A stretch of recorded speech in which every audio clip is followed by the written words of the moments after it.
usia ini, anak-anak mulai belajar menjadi diri mereka sendiri melalui berbagai aktivitas, baik di dalam maupun di luar kelas.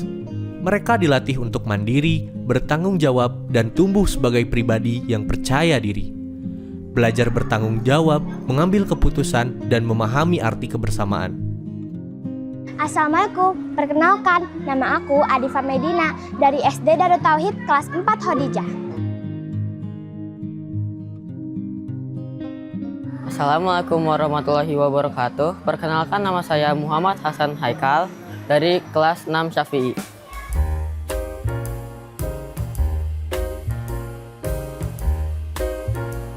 Di mata pelajaran bahasa Sunda, khususnya SD Darut Tauhid, saya biasanya mengajar tidak hanya menggunakan bahasa Sunda, tapi juga sekaligus mentransfer menggunakan bahasa Indonesia. Karena memang di SD Darut Tauhid tidak semuanya berasal dari suku Sunda. Ada yang dari Jawa, bahkan ada yang dari luar Pulau Jawa.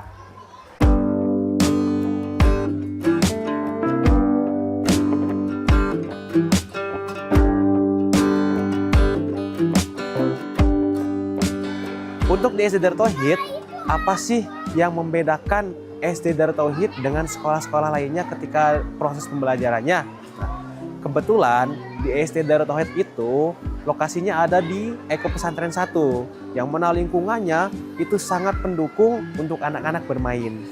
Maka lingkungan yang mendukung tersebut seperti lingkungan yang hijau, asri, itu bisa dimanfaatkan untuk anak-anak belajar untuk menerapkan pembelajaran fun learning. Anak-anak bisa belajar sambil bermain atau sambil menjelajah lingkungan-lingkungan yang sekiranya mendukung dengan pembelajaran.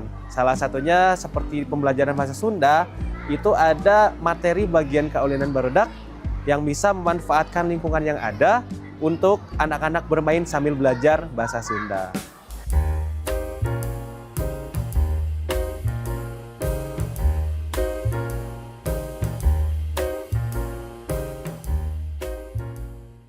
Momen yang menunjukkan bahwa anak-anak itu betul-betul belajar adalah ketika melihat anak-anak sudah terngiang-ngiang atau terbayang-bayang apa yang sudah diajarkan oleh ustadz atau ustazahnya. Yang mana bisa kita lihat ketika anak-anak sedang bermain tiba-tiba mengucapkan atau mereka tuh kayak mengulangi apa yang sudah diajarkan. Salah satunya ketika pembelajaran bahasa Sunda. Biasa di pembelajaran bahasa Sunda itu ada jargonnya, salah satunya misalkan bahasa Sunda, bahasa Sunda, bahasa Sunda, bahasa indung orang Sunda. Nah, ketika anak-anak bermain di luar ataupun di kelas, itu sering sekali saya melihat anak-anak mengulangi jargon tersebut. Nah, itu yang membuat saya yakin bahwa oh, berarti anak-anak sudah terbayang-bayang nih tentang pembelajaran bahasa Sunda, salah satunya di bagian jargonnya itu. Kemudian di lagu-lagu yang saya ajarkan, salah satunya yaitu ada pupuh bahasa pupuh, salah satu pupuh namanya pupuh wirangrong, yang mana dalam ketika anak-anak bermain itu terbayang-bayang dan sering diulang-ulang oleh mereka seperti itu.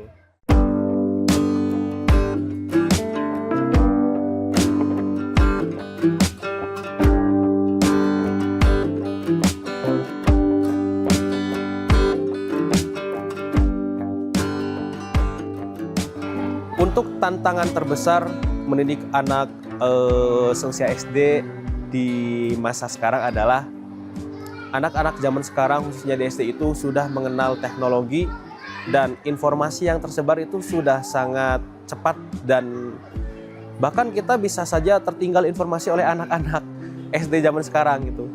Yang mana ketika di kelas tiba-tiba anak-anak sudah bermain dengan teman-teman sambil memperagakan tren-tren yang sekarang sedang viral.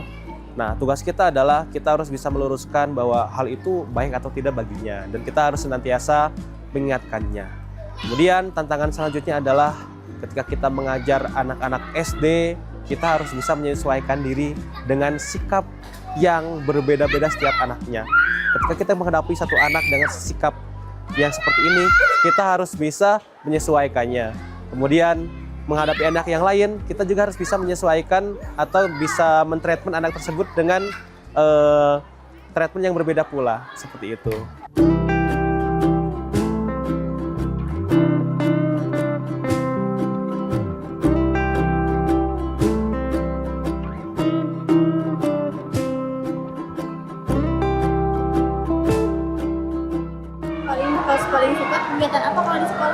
kegiatan praktek pas pelajaran IPAS. Praktek pas pelajaran IPAS. Kenapa suka praktek? Karena seru belajarnya di luar. Habis itu jadi main sambil belajar. Ada nggak hal baru yang bisa pelajari di sini yang sebelumnya itu belum pernah belajar? Ada. DR3T, bersih, rapi, tertib, teratur, terpelihara. Jadi kebiasaan sehari-hari. Terus kalau di rumah biasanya juga suka bantu-bantu? Suka biasanya sih kayak bersihin kamar sendiri. Terus kalau aku habis makan, itu piringnya aku cuci sendiri. Selain belajar mata pelajaran, apa aja sih yang dipelajari? Adab, 5S, senyum, salam, sopan, sapa, dan santun. Jadi kalau aku lagi ngomong sama teman pasti inget 5S. Apa cita-citanya apa? Jadi chef sama pendongeng. Karena mau bahagiain orang lain.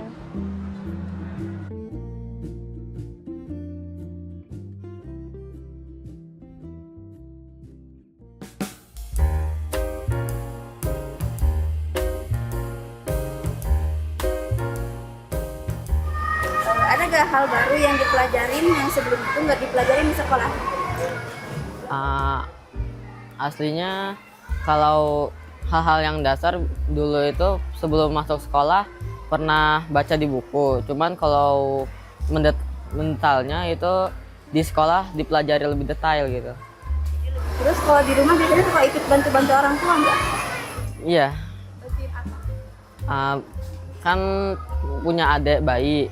Nah, biasanya jagain adik bayinya pas ibunya lagi sibuk, sama ya kadang-kadang bantuin cuci piring, nyapu-nyapu gitu lah. Di sekolah tuh diajarin selain mata pelajaran, diajarin apa sih? Selain mata pelajaran, biasanya diajarin harus sopan, baik, terus banyak jargon kayak TSP, tahan buang sampah sembarangan, dan lain-lain gitu. Hasan cita-citanya mau jadi apa? Jadi ilmuwan sih. Jadi ilmuwan. Kenapa mau jadi ilmuwan? Soalnya ya karena pengen mengetahui banyak hal yang baru sama menemukan sesuatu yang baru.